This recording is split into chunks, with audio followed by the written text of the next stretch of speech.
So learning outcomes 9 and 10 are the circuit rules for a series circuit. So what did we find in our experiment about the current and about the voltage?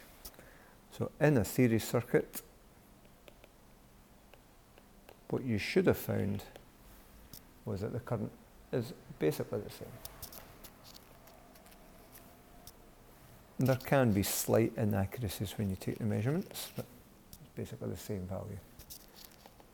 So the current is the same at all points. If we were to write that as a formula, we'd write IS for the supply current, so the current coming from the battery, is equal to I1, the current through the first component, equal I2, the current through the second component, equal to I3, current through the third, and so on. How many components you've got, the current will be the same in all of them. And the rule for voltage in the series circuit you should have found is that they add up to the supply voltage. So when you add up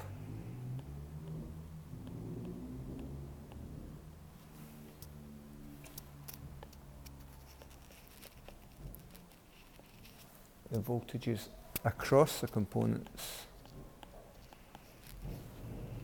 okay, remember components just means the things that we put in circuits like bulbs and so on.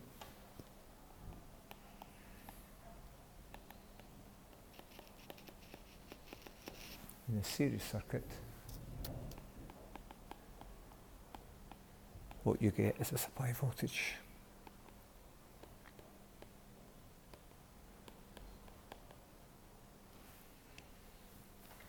And our symbol for supply voltage is V with an S.